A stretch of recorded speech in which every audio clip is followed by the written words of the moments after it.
Chandail et Chignon, le podcast des médiathèques de Saint-Médard-en-Val.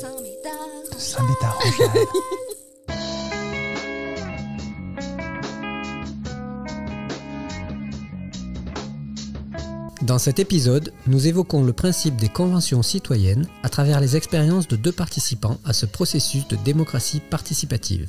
Valérie, 60 ans, retraitée de l'éducation nationale, et Pierre, 64 ans, retraité de la formation professionnelle continue. Mais avant cela, une annonce de notre partenaire et sponsor. Avec le site pascontent.fr, organisez une grève, un blocage, une manifestation, un sitting ou une opération escargot. Pascontent.fr, la solution pour mener à bien votre projet. Pascontent.fr, le premier site de gens contre.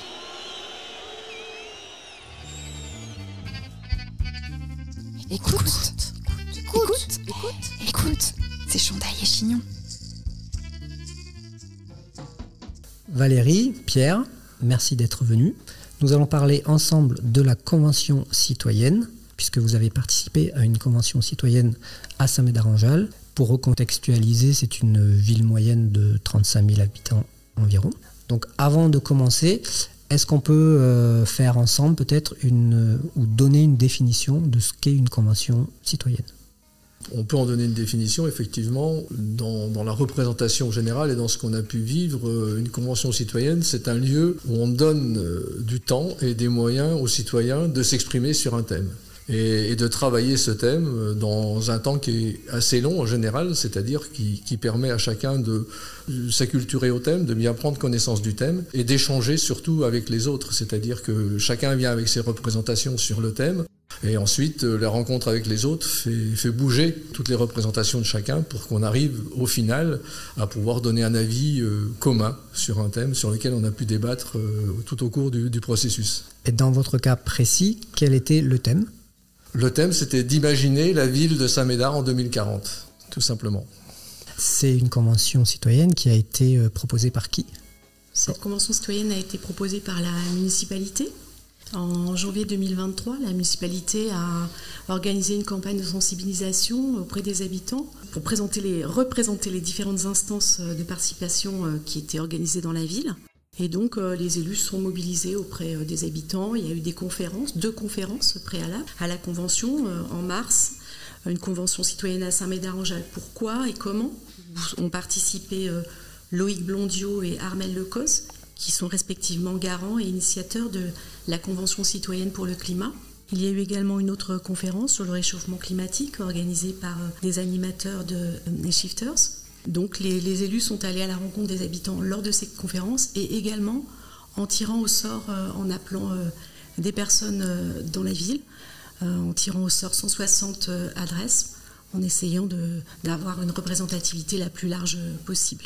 Oui, donc ces conventions fonctionnent par tirage au sort, c'est ça ? Donc il y a eu un tirage au sort qui a été effectué. Et il y a eu également un appel à volontaires. Un appel à volontaires, ça fonctionne aussi de cette façon-là ? Exactement. Lors de cette campagne de sensibilisation, il y a eu donc la présentation de cette instance. Et puis donc, évidemment, les gens pouvaient s'inscrire. Il y a eu 47 formulaires de participation qui ont été proposés. Au final, il y a eu 31 personnes qui ont participé de façon assidue tout au long de la convention, dont 9 tirés au sort. Et tout le monde peut y participer ? C'est-à-dire, si j'ai moins de 18 ans, je peux participer aussi ? Oui. Il n'y a aucune limite ? Aucune limite d'âge, aucune condition pour participer. Donc un enfant de 6 ans peut participer ? Oui, admettons. Admettons, pourquoi pas, puisque toutes les paroles qui vont être portées lors de cette convention, elles sont entendues, elles sont prises en compte. Voilà, donc les représentants, ils avaient de 16 ans à 78 ans, quelque chose comme ça. Voilà, donc et la volonté à l'origine, c'était un mixte tiré au sort, donc avec essayer d'avoir une représentativité le plus juste possible de la population de Saint-Médard, et puis aussi donner la liberté à des gens qui souhaitent participer mais qui n'auraient pas été tirés au sort, de pouvoir venir s'inscrire. Voilà. Et dans vos cas précis, vous avez été tiré au sort ou vous avez été volontaire ? Moi, je suis volontaire. Et je suis aussi volontaire. D'accord. Et par rapport à ceux donc, qui ont été tirés au sort, vous savez pourquoi ils ont accepté ? Vous aussi d'ailleurs, pourquoi vous vous êtes impliqué dans ce processus ?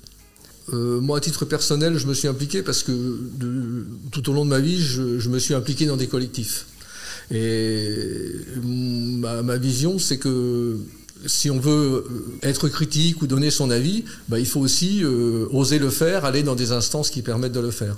Donc ça, c'était une opportunité pour moi de porter une parole, en espérant qu'elle soit entendue.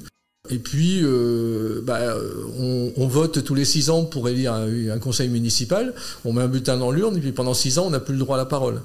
Et là, aujourd'hui, on avait l'opportunité de prendre la parole et de donner notre avis. Donc, j'estimais, en tant que citoyen, que c'était totalement légitime de se dire, on nous donne la parole, prenons-la.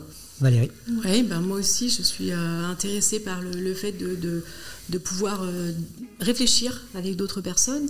Moi, dans ma carrière d'enseignante, j'ai aussi essayé de développer ça dans ma classe, de faire en sorte que les enfants, qui sont tous différents, l'hétérogénéité soit la plus riche possible. Et là, c'était intéressant de travailler sur un temps long. On a dans notre commune d'autres instances pour participer, le petit budget participatif, où on peut proposer des choses en petit comité dans son quartier ou autre. Là, on est sur quelque chose, un processus de réflexion qui est beaucoup plus long et avec des sujets de société vraiment intéressants. Donc, moi aussi, j'avais envie de participer et de porter mon regard et de défendre des convictions. Et concrètement, là, vous deux, il se trouve que vous êtes donc retraités. Est-ce qu'il y avait beaucoup de retraités ? Est-ce que c'est majoritaire dans le nombre de personnes ? Combien vous étiez d'ailleurs ? Au départ, on était, je crois, 39. Et après, on a dit 31 à venir très très régulièrement sur un peu plus d'1 an finalement, parce que ça a duré un peu plus d'1 an. La proportion, alors on a les chiffres, mais là, moi, je ne les ai pas en tête. Il y avait des gens actifs dans notre groupe, tout à fait. La proportion, je ne l'ai pas. Parce qu'en fait, on va parler concrètement comment ça se passe. Ces réunions, elles ont lieu dans la journée, j'imagine. C'est pas facile pour tout le monde de pouvoir s'impliquer, même si on en a très envie, quand on travaille. Donc, on peut imaginer qu'il y a une surreprésentation des retraités dans ce genre de convention. Je ne dirais pas qu'il y a une surreprésentation des retraités. Je dirais qu'il y avait en gros 2/3 de personnes de moins de 40-45 ans. Enfin, 1/3 de moins de 40-45 ans et 2/3 au-dessus de 40-45 ans.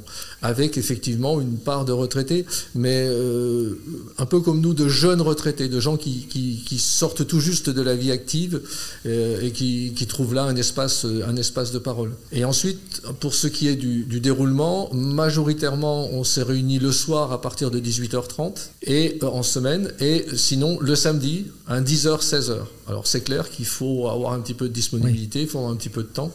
Et ça a fait partie des réflexions qu'on a menées dans la Convention citoyenne sur comment avoir des dispositifs qui permettent à tout le monde de participer. Voilà. Est-ce qu'il y avait des très jeunes, des étudiants ou même des collégiens ou des lycéens ? Au tout début, il y a eu des gens très jeunes. Il y avait quelqu'un qui avait moins de 18 ans, c'est sûr. Après, oui, on l'a plus vu sur la durée. Effectivement, cette personne-là n'est plus venue. Mais il y avait quand même beaucoup de personnes actives qui sont restées. Ouais. Donc en fait, on voit que tout est fait pour que tout le monde puisse participer s'il en a vraiment envie. Donc c'est fait le soir, c'est fait en week-end. C'est fait le soir, c'est fait en week-end. Alors il n'y a pas de rémunération, c'est une participation totalement gratuite, mais par exemple tous les frais de repas le samedi sont pris en charge et ces choses-là. Voilà. C'est vrai que ça demande une disponibilité, et ensuite ce qu'on a pu constater aussi, c'est que au niveau par exemple des personnes qui avaient un petit peu plus de temps, si on a eu des travaux rédactionnels à faire ou des choses comme ça, c'est plus ces gens-là qui se sont impliqués, qui ont travaillé un petit peu en dehors des temps de rencontres, que des gens qui sont actifs et qui ont une vie à mener et qui finalement disposent d'un peu moins de temps. Après, c'est une organisation interne qui s'est un petit peu mise en place comme ça. Puisque vous parlez des frais, justement, quels sont les moyens qui ont été mis à votre disposition, donc moyens, je ne sais pas, humains, financiers, matériels, dont vous avez disposé pour ces conventions citoyennes ? Mais il y a eu un comité d'organisation de la Convention citoyenne qui était composé d'élus, d'agents municipaux, de partenaires associatifs et de citoyens. Et ce comité d'organisation, il était chargé d'accompagner la Convention tout au long de son mandat. Et la raison d'être de ce comité, c'était de faciliter l'implication des participants, de mobiliser des intervenants pour toutes les tables rondes, conférences que nous avons eues, et aussi de promouvoir la Convention auprès des habitants en continu. Et puis, évidemment, l'objectif était aussi de garantir la neutralité de l'animation tout au cours de la session. Et comme l'a dit Pierre, Oui, on était le samedi, on avait des repas, etc. qu'on n'a pas dû... D'accord. Donc il y a quand même des moyens qui accompagnent ces réunions. Et autre chose, là vous avez un peu dit qu'il y avait des intervenants, donc il y a les gens qui font partie de la convention et vous faites appel à des intervenants, des experts, ce genre de choses. Comment ça se passe ? Alors, dans un premier temps, la Convention a travaillé sur le thème de quel Saint-Médard-en-Jalles en 2040. Donc on a eu tout un moment de réflexion, de partage d'idées, tout un travail où chacun a pu donner son image du Saint-Médard-en-Jalles en 2040. Sur toutes les thématiques ? Sur toutes les thématiques. Écologie, on a travaillé... Voilà, il n'y avait pas de direction précise. Architecture, tout. Toutes les idées qui nous venaient, et ainsi de suite. Et puis ensuite, il y a des idées qui ont émergé plus que d'autres et qui ont commencé à se structurer. Et donc, des thèmes se sont dégagés. Et une fois que ces thèmes se sont dégagés, on s'est rendu compte que certains amenaient des éléments, mais on s'est rendu compte que sur certains thèmes, on n'était pas pointu, quoi. Et donc là, on a dit, il nous faut des experts sur ces thèmes-là. Et à ce moment-là, le comité d'organisation nous a fait des propositions. Nous-mêmes, on a dit, ce serait bien qu'on entende telle personne ou telle personne. Et donc, le comité s'est mis à notre disposition pour organiser des tables rondes, faire venir des experts, avoir des interlocuteurs qui pouvaient nous parler des thèmes qui nous intéressaient. Est-ce que vous pouvez nous donner un exemple d'un thème avec un intervenant, un expert qui est venu Si je peux juste rajouter, on a eu aussi une plateforme collaborative qui a été mise en place afin qu'on échange entre nous aussi des connaissances. D'accord. Entre conventionnés. Et ce qu'on peut dire également au niveau de l'organisation, c'est qu'on a rédigé ensemble une charte de fonctionnement de la convention, de façon à ce que chacun s'engage bien à travailler dans le respect des points de vue qui peuvent être différents. Voilà, et aussi en s'engageant à s'impliquer et participer de la façon la plus assidue possible. Et donc un exemple d'une thématique qui est particulièrement ressortie, qui a fait appel à la présence d'un expert ? Alors, j'ai pas le nom de l'expert en tête. Il y a eu la participation citoyenne, par exemple. Oui, avec, alors sur la participation citoyenne, on a eu l'intervention de Sandrine Ruy, qui est maître de conférence à Bordeaux et qui a été garante sur des conférences nationales sur la fin de vie, par exemple. D'accord. Et là, donc, on a pu avoir l'avis d'une experte, de quelqu'un qui avait vraiment un grand recul sur ce qu'était la participation citoyenne et ce qu'était une convention citoyenne. Comment concrètement se déroule une séance ? En fait, j'arrive, comment ça se passe ? Nous avons fonctionné beaucoup avec ces animateurs qui nous ont fait travailler par atelier, où on échangeait évidemment nos idées, et quand on devait prendre une décision, on n'était pas dans du vote majoritaire, on était sur de l'acceptation par consentement, ce qui est une façon de fonctionner assez différente de ce qu'on voit habituellement. Ce qui fait que toutes les propositions qui sont dans le rapport que nous avons rédigé ont été discutées et acceptées par tous. Il y a tout un processus qui fait qu'on échange, et si parmi nous il y a des personnes qui ont des objections sur ces propositions-là, eh bien on les retravaille jusqu'à ce qu'on soit d'accord. Jusqu'à ce que les 30 et quelques personnes soient d'accord sur ce qui est écrit. Exactement. Voilà. Oui, partage d'idées. Et dans le processus, on a travaillé donc une trentaine, par exemple, en 3 ateliers d'une dizaine de personnes, où chacun, autour d'un thème ou d'un élément, a amené son point de vue. Avec, alors, ce qui était très important, c'est la charte qu'on a mis en place, c'est-à-dire on s'écoute, on prend la parole chacun son tour, on respecte les idées de tout le monde. Ça, c'était important pour que chacun ait la liberté de s'exprimer, parce qu'il y a des points de vue parfois très différents. Et donc, ce qui était important, c'est que chacun puisse s'exprimer avec des animateurs qui, par exemple, si dans un groupe, une personne n'avait pas pris la parole au bout de 10 minutes, on pouvait l'interroger, l'interpeller. Donc, c'est important que chacun puisse participer. Et ensuite, quand on travaille à une dizaine autour d'un thème et que les autres travaillent de la même manière, on a un rapporteur. Donc, déjà, il y a des idées qui se concrétisent. Donc, vous avez 3 groupes qui concrétisent des idées.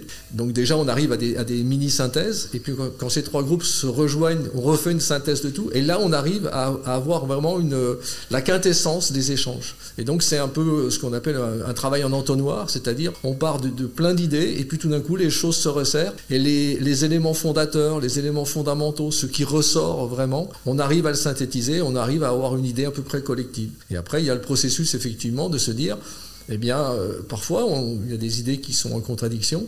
Et comment on arbitre ces idées ? Et là, on a véritablement un débat, c'est-à-dire l'idée, c'est aussi qu'on ne soit pas sur des postures de principe. Quand quelqu'un dit « je suis pour ça », on va lui dire « mais pourquoi ?» On va toujours un petit cran plus loin, et il y a de vrais débats qui s'instaurent. Et c'est très intéressant, parce qu'on sort du point de vue et de la vision à court terme ou précise, et puis tout d'un coup on ouvre, et là on va vraiment à la rencontre de l'autre et de ses idées et de ce qui sous-tend ses idées. Et là on se rend compte que parfois, si on n'est pas d'accord sur la première expression, quand on va dans le fond, on se rend compte qu'on a quand même des choses qui se rejoignent, et c'est là que ça devient intéressant, parce que là on arrive à faire du travail ensemble. On ne reste pas sur une façade, on va dans le fond des choses, et ça c'est très intéressant au niveau du processus. Et dans ce type de réunion avec plusieurs dizaines de personnes qui travaillent ensemble et qui phosphorent, il faut toujours en général un modérateur. Est-ce que c'était le cas? Qui s'en est occupé? Est-ce que c'était quelqu'un du groupe? Est-ce que c'était quelqu'un d'extérieur? Comment ça se passe? Effectivement, les personnes de ce fameux comité d'organisation, donc des agents par exemple, ou des citoyens qui ont été volontaires pour participer à ce comité d'organisation et qui étaient là effectivement pour, comme l'a dit Pierre, redonner la parole aux personnes qui avaient peut-être pas trop, qui s'étaient pas trop exprimées, recentrer parfois le sujet. Peut-être tempérer certaines personnes qui parlent trop. Oui, par exemple, voilà, oui. Ouais, tout à fait. À chaque table, il y avait au minimum un modérateur par table qui était là pour animer, pour rappeler l'objectif de la discussion, parce qu'on ne se rend pas compte, mais on digresse beaucoup, on part d'un thème à l'autre, et donc pour recentrer les débats et pour animer les débats. Oui. Alors, vous l'avez peut-être dit tout à l'heure, il me semble, mais sur quelle période, quelle est l'amplitude? C'est sur 6 mois, sur 1 an, sur 2 ans? On a commencé en avril 2023 et ça s'est terminé, on va dire. Notre dernière intervention, elle a eu lieu le 5 octobre, lorsqu'on a fait une rencontre avec les habitants, où on a présenté notre travail et où on a surtout échangé avec eux sur ce rapport que nous avons donc transmis aux élus au mois de juin. Donc d'avril 2023 jusqu'à octobre 2024. Et sur cette période, combien de réunions? Une bonne quinzaine. Une bonne quinzaine de réunions. Officielles, on va dire, parce qu'après, il y a aussi toutes ces petites réunions de travail en soirée, où on va être, comme disait Pierre tout à l'heure, des gens qui vont rédiger certains sujets à approfondir, par exemple. Il y a en gros 3 temps. Il y a tout un premier temps de travail d'avril à janvier, qui est un temps d'échange de ce qu'on a pu parler tout à l'heure, qui nous a amené à pouvoir faire la synthèse des éléments qu'on voulait produire. Et donc jusqu'au mois de janvier, on a été dans l'échange, dans la synthèse. Et à partir de janvier, on a commencé à rédiger ce qu'on appelle notre rapport. On nous a commandé un livrable, on nous a posé une question, quel Samet-d'Aranjal en 2040, donc quelle vision de la ville, et puis quelles propositions vous faites pour ça. Et donc il a fallu, au-delà de toutes les idées qu'on a exprimées, il a fallu les mettre dans un rapport. Donc jusqu'au mois de janvier, on a fait tout ce travail de synthèse, et à partir du mois de janvier, on a fait un travail de rédaction, fait par quelques rapporteurs de la Convention, et a été soumis à l'ensemble de la Convention, pour donner son accord, si on avait bien retransmis les choses. Et ensuite, ce rapport a été produit pour le 15 mai. Donc un premier temps de travail, un temps de rédaction, et le 15 mai, on avait produit notre rapport. Et ensuite, entre le 15 mai et le 5 octobre, ça a été une phase d'échange, alors premier échange avec les membres du conseil municipal, pour leur présenter notre rapport et se mettre à leur disposition pour répondre à toutes les questions qu'ils pouvaient avoir sur notre rapport, être sûr qu'on était bien compris et qu'on était entendu là où on souhaitait être entendu. Et puis, une réunion avec le conseil municipal le 5 juin, un porté à connaissance, c'est-à-dire à partir de là, le conseil municipal s'est emparé de notre rapport et l'a porté à connaissance officiellement lors d'un conseil municipal. Et nous avions, nous, la volonté, et la municipalité aussi, de partager ces éléments-là avec les habitants. Et le 5 juin, nous avons fait une rencontre avec les habitants où nous avons pu présenter notre rapport aux habitants et écouter aussi les habitants pour entendre ce qu'ils avaient à nous dire sur notre rapport. Combien de pages? Une 40aine de pages dans le rapport, avec tous les enjeux et les visions sur les 5 thèmes que nous avons choisis. Qui sont? Les 5 thèmes sont l'urbanisme, le logement, la mobilité, l'alimentation résiliente et la participation citoyenne.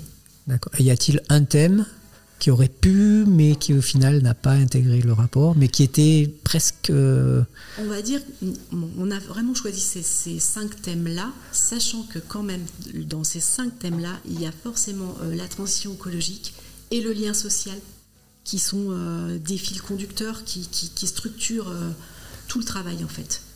Donc ça, c'est des thèmes transversaux, en fait, et on ne peut pas passer à côté à l'intérieur de ces 5 thèmes-là. Et donc, pour être plus précis peut-être, quand vous abordez un thème, en fait, qu'est-ce que vous produisez? Est-ce que ce sont, je précise ma question, est-ce que ce sont des solutions? Est-ce que ce sont des choses très concrètes? Est-ce que ce sont des idées? Est-ce que ce sont des concepts? Qu'est-ce que vous précisez? Enfin, qu'est-ce que vous proposez vraiment dans ce rapport? On reste assez concret. La Convention citoyenne, c'est oui, un échange d'idées, de la réflexion collective, mais dans le but de proposer des solutions. Par exemple, l'écologie. On n'a pas fait sur l'écologie, on a fait par exemple sur l'urbanisme. D'accord. On dit on va maîtriser l'étalement urbain. On va faire en sorte que les bâtiments privés soient conçus en prévision. Respectent l'environnement, le bas carbone. En fait, ce qui s'est passé, c'est que le thème de l'écologie était présent chez tout le monde. C'était un souci commun. Et le thème de l'égalité de l'accès, que Saint-Médard en 2040 soit une ville ouverte à tout le monde, ces 2 thèmes, ils étaient présents chez tous les participants. Et ils n'ont pas été retenus en tant que thème, mais ils ont irrigué chaque vision que l'on a eue. Donc, par exemple, sur le logement, la question qu'on se pose, c'est un logement qui ne consomme pas d'énergie. Mais c'est aussi un logement qui accueille aussi bien des personnes qui ont des bas revenus que des hauts revenus. Et donc, toute cette notion de l'écologie et de la mixité sociale, elle irrigue tous nos thèmes. C'est-à-dire que quand on parle, par exemple, de transport et de déplacement, on se pose la question de comment, par exemple, un enfant va à l'école le matin. On a parlé, par exemple, de pédibus. On se positionne aussi sur une personne âgée qui est en fauteuil roulant ou une personne handicapée, comment elle a accès à tous les transports. Donc, chaque fois qu'on a traité un thème, cette notion de l'écologie et du social étaient présents. Mais ils apparaissent, ils irriguent les thèmes, mais ils ne sont pas présents en tant que thème à part entière. Mais par contre, chaque fois qu'on a abordé un thème, on l'a abordé sous ces angles-là, et ce qui nous a semblé le plus pertinent pour vraiment donner une cohérence à notre projet. Mais concrètement, comment on fait pour rendre ces logements accessibles à tous? Nous, la question à laquelle on répond, c'est quel Saint-Médard en 2040 ? Donc notre réponse, c'est un Saint-Médard, par exemple au niveau du logement, comme vous l'évoquez, c'est un Saint-Médard qui est en capacité d'accueillir tout type de population. Alors effectivement, aujourd'hui, au niveau du logement, par exemple, on a un problème qui est comment on crée du logement à Saint-Médard-en-Jalles. Donc Saint-Médard-en-Jalles est une ville pavillonnaire, 10 000 pavillons, 4 000 logements à Saint-Médard-en-Jalles. Et nous on se dit que cette ville pavillonnaire, il va peut-être falloir la transformer. C'est-à-dire qu'aujourd'hui, construire des pavillons sur 400 mètres carrés de terrain, c'est peut-être pas la solution. Donc nous on va vers des propositions. Donc ces propositions, c'est par exemple de se dire, quand on a du terrain, plutôt que de faire un pavillon, on peut peut-être faire un petit immeuble. On ne parle pas de faire une tour, on parle de faire un immeuble, mais un immeuble bien conçu. C'est-à-dire un immeuble dans lequel, par exemple, entre voisins, on ne s'entend pas, on respecte l'environnement. Aujourd'hui, quand on propose du logement social, on ne propose pas des logements d'une très très grande qualité. Nous, ce qu'on voudrait, c'est qu'on propose du logement de qualité. Des choses aussi simples que, par exemple, aujourd'hui, quand on construit en hauteur, on ne met pas d'ascenseur avant le R+3. Nous, on dit qu'il faut mettre un ascenseur dès le début. Parce qu'une personne âgée qui habite au 2e étage, si un jour elle devient handicapée, il faut qu'elle ait un ascenseur. Donc ce sont tous ces petits détails qui font qu'on se dit, mais on a les moyens de faire autrement, de construire autrement à Saint-Médard. Et donc c'est là qu'on intervient sur des propositions, de se dire par exemple, est-ce qu'il ne faut pas se poser la question d'une municipalité ou d'une métropole qui va prendre en main un petit peu les projets plutôt que de laisser le marché faire son œuvre. Mais ça, ce sont des questions extrêmement politiques, oui, mais que nous avons osé aborder en tant que citoyens. C'est-à-dire que quand on se pose la question de la ville de Saint-Médard-en-Jalles 2040, même si nous ne sommes pas des hommes politiques, notre vision, elle est politique. La politique, c'est le vivre ensemble. Et donc tout ça, ça a irrigué notre réflexion. Alors, on fait des propositions, on sait que ces propositions ne sont pas simples, mais enfin, nous, ce qui a été très important pour nous, c'est de dire, nous posons les problèmes. On a une vision qui, à notre sens, peut se réaliser, mais qui va demander du travail ensemble, de la réflexion, et donc c'est ça aussi qu'on a voulu mettre en exergue, et c'est aussi ça que permet aussi, je pense, la forme de la Convention citoyenne, parce que on se rend compte qu'en parlant entre nous, même si on n'est pas tous d'accord, on arrive à avoir une vision commune. Et quand on partage une vision commune, on a beaucoup plus de chances de faire un chemin ensemble pour l'atteindre. Si on veut aller tous au même endroit, même si c'est difficile, c'est déjà bien de savoir où on veut aller. La question qu'on nous a posée, c'est quel Saint-Médard-en-Jalles en 2040 ? Et notre réponse, c'est ça qu'on veut.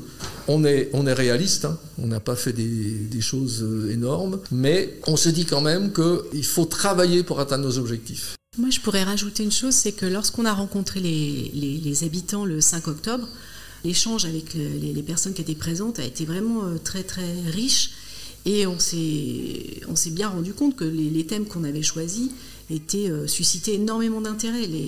Toutes les interventions qui ont eu lieu ont permis de voir justement cette histoire, notamment du logement, de la mobilité, le fait de prendre en compte la personne du plus jeune âge jusqu'à la vieillesse, et de faire en sorte que dans la ville, tout le monde puisse vivre ensemble. Et effectivement, le social, faire en sorte qu'on ait dans notre ville 25% de minimum de logements sociaux, c'est un vœu, quoi. On veut une ville où tout le monde puisse bien vivre. Et je pense que c'est tout à fait possible. Évidemment, c'est politique, mais c'est possible. Donc, si je comprends bien, vous avez fourni une sorte de liste de souhaits aux politiques. Et donc, qui valide ensuite, qui transforme ces souhaits en réalité ? La Convention citoyenne, c'est une lettre de mission de notre maire pour qu'il y ait un groupe de citoyens qui réfléchissent à cette question qu'est le Saint-Médard en 2040.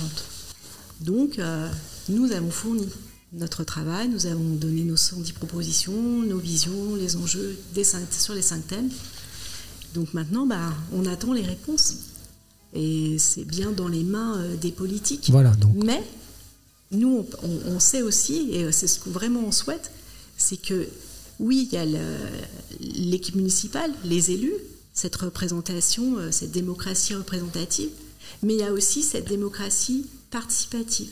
Et nous, on est persuadés tous que c'est ensemble, en fait, qu'on va pouvoir construire des choses dans la ville. Et je reviens toujours à cette rencontre. Il y avait les personnes de la Convention, mais il y a aussi ces gens qui sont venus et qui sont prêts à s'impliquer.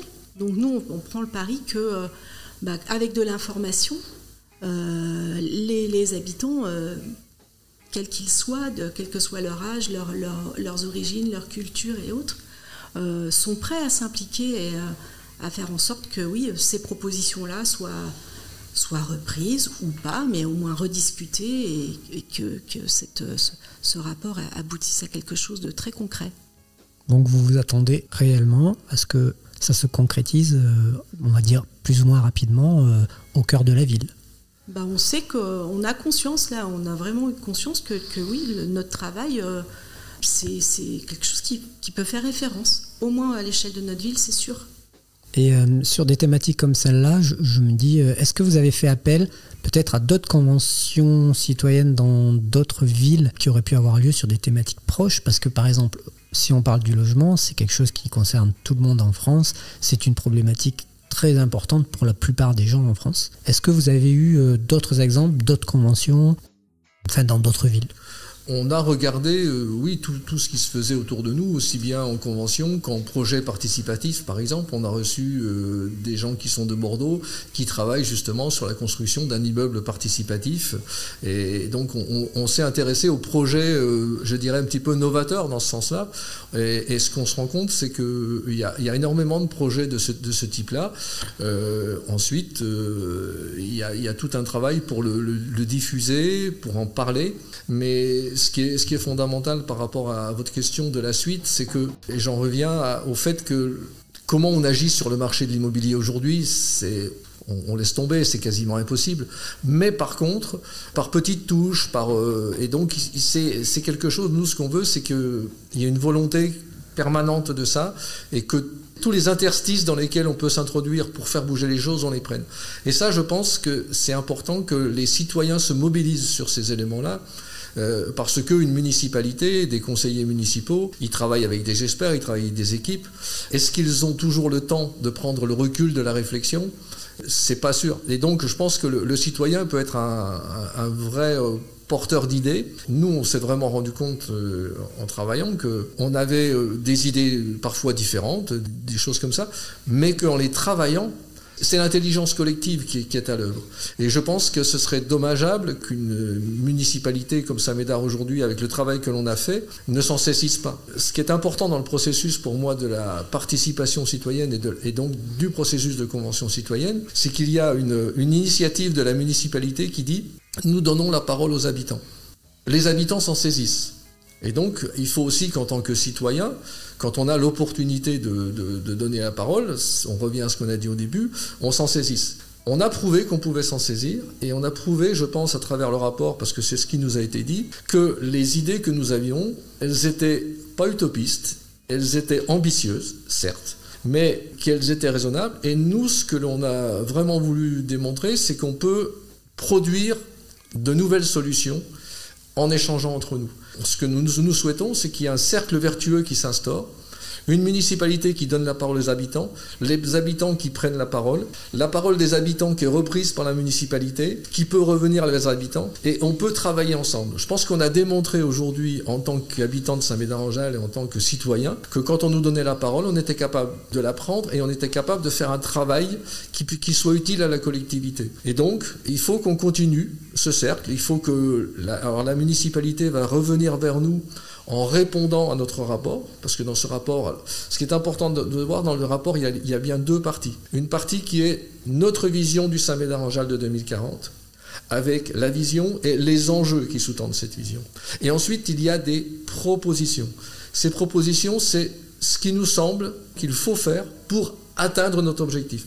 Mais le monde change, les lois changent. Peut-être que demain, au niveau de l'urbanisme, au niveau du logement, il y a des choses qui sont pas possibles aujourd'hui qui seront possibles, ou des choses qui étaient possibles aujourd'hui qui ne le seront plus. Donc ce qu'on souhaite, c'est qu'on ait un dialogue continu. On garde notre vision, on garde ça, mais le chemin pour y arriver, nous on veut le tracer avec les élus. Voilà. Justement, donc ça veut dire que la convention n'est pas terminée. Vous avez rendu le rapport, et maintenant il faut que ça aille dans l'autre sens, c'est-à-dire que vous ayez les retours de votre travail et de voir si vraiment c'est pris en compte, qu'est-ce qui va être mis en œuvre et de quelle façon ça se passe, cette partie-là du processus. Alors on peut considérer que ça n'est pas terminé en partant de ce que vous venez de dire, mais d'un autre côté, notre travail de réflexion et de proposition, il est fini. Il s'est arrêté au mois de mai lorsqu'on a rendu notre rapport. Et maintenant, effectivement, c'est le fait de l'avoir présenté aux habitants fait, comme l'a dit Pierre, qu'on va faire en sorte que le plus de personnes possibles qui s'impliquent, qui s'emparent des différents sujets. Et on a confiance en nos élus déjà, et puis les habitants, toutes les autres personnes qui sont prêtes aussi à s'impliquer dans ce projet en fait, qui est un projet très, très concret, avec des solutions, avec... Comme on a dit tout à l'heure, l'idée c'est d'être dans quelque chose de vertueux, un cercle vertueux où on n'est pas, on est justement dans le positif. On cherche comment améliorer à chaque fois, comment faire en sorte que la ville devienne agréable à vivre, une ville où on se sent en sécurité, une ville apaisée, une ville dynamique également, une ville où on a envie de venir vivre, où on a envie de rester aussi. Mais est-ce qu'il y a quelqu'un dans votre groupe qui s'occupe du suivi, de justement vérifier que le rapport il n'est pas placé sous une pile et qu'il prenne la poussière? On n'a pas délégué une personne à ce Est-ce que ça peut arriver? Non, on a confiance. On part de ce principe-là. On a rendu, les élus se sont engagés à nous répondre. D'accord. Avant la fin de l'année 2024. Donc ça devrait être très très bientôt. Sur les 31 personnes qui ont participé assez régulièrement à cette convention citoyenne, aujourd'hui nous sommes une douzaine à peu près à pouvoir continuer à se rencontrer. Et on se pose par exemple la question qui ne s'était pas posée au début mais qui se pose aujourd'hui. Par exemple, est-ce qu'on ne mettrait pas en place un comité de suivi avec la mairie ? par exemple. Voilà, c'est ça que je voulais dire. Voilà, en fait. On a rencontré des gens de la Convention citoyenne de Bordeaux qui, par exemple, aujourd'hui, ont un protocole d'accord avec la commune de Bordeaux sur un comité de suivi qui, assez régulièrement, des représentants de la Convention citoyenne rencontrent la municipalité pour voir où en est l'évolution de du travail qu'ils ont fait.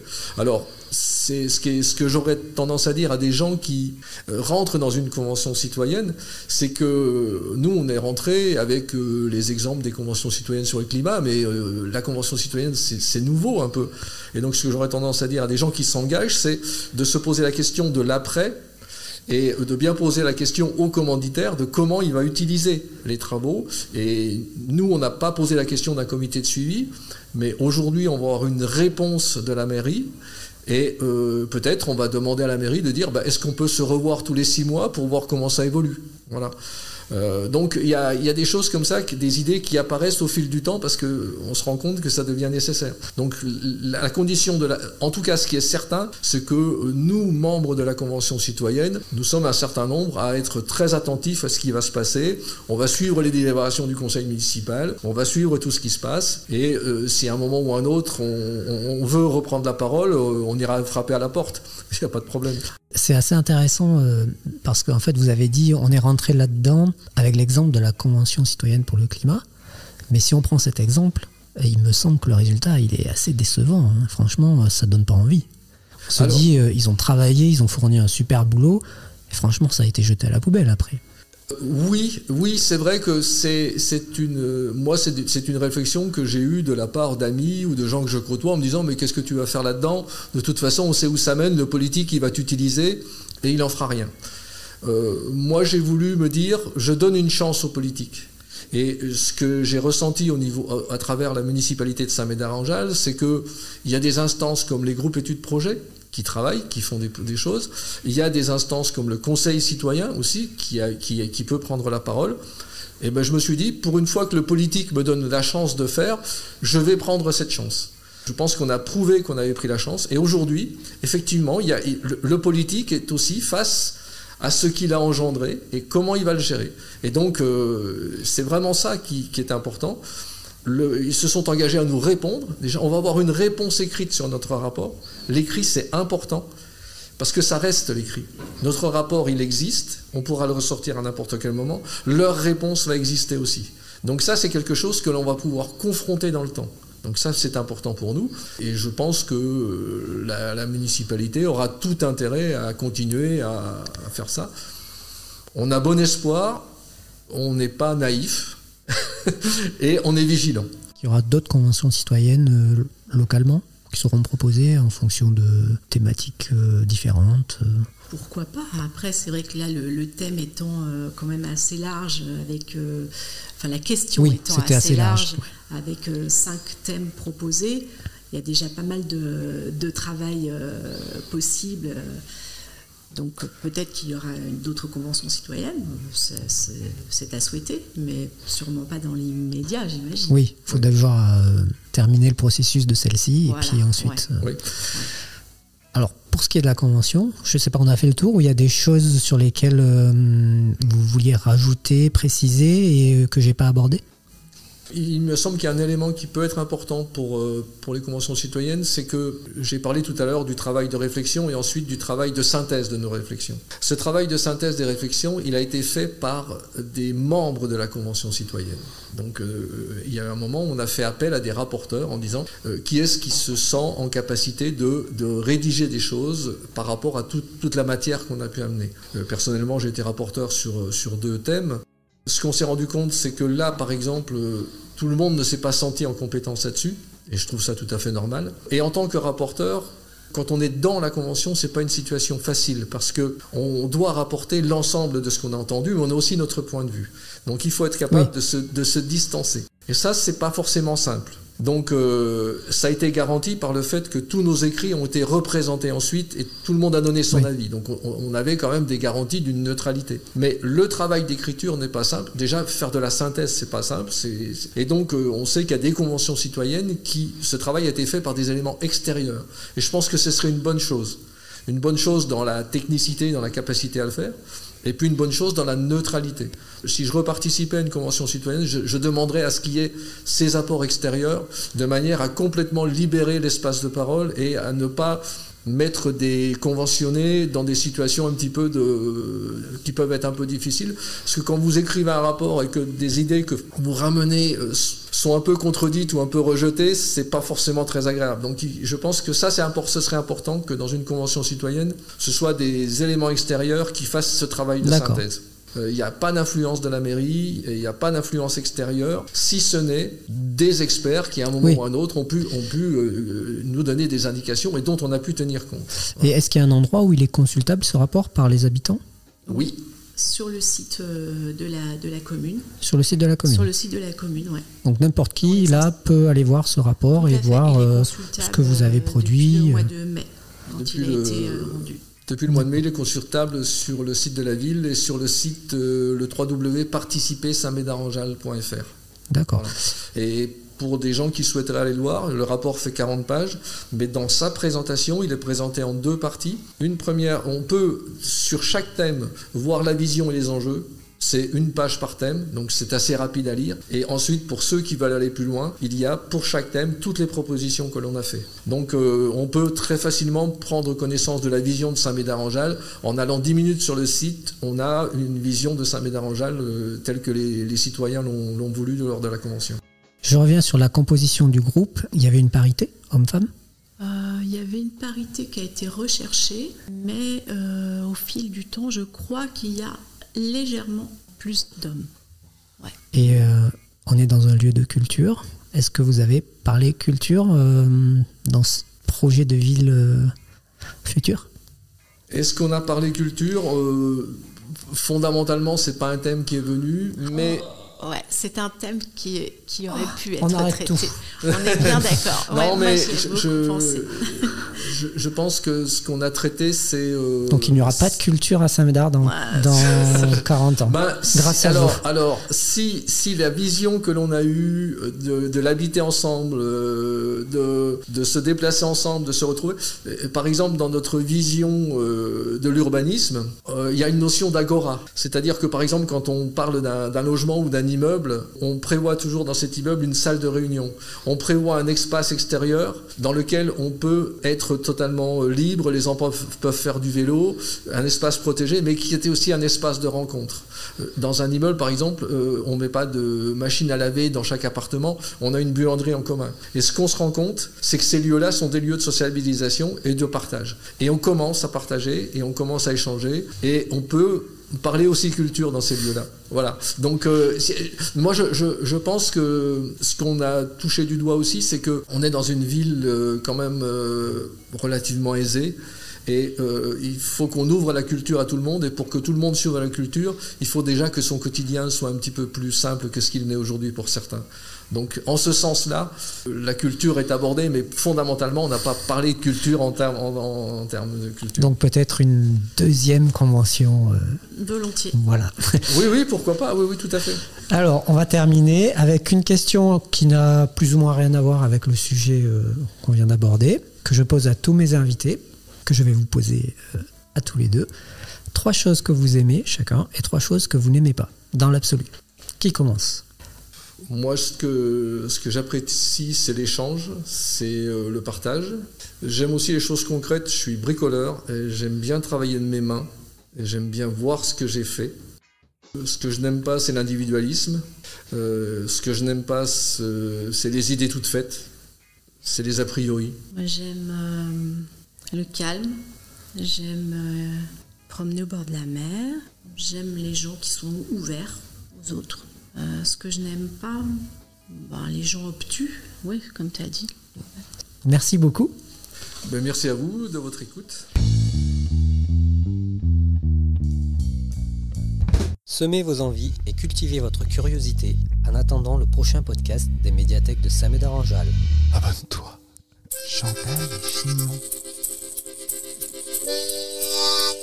Chandail et chignon. C'était pas très intéressant.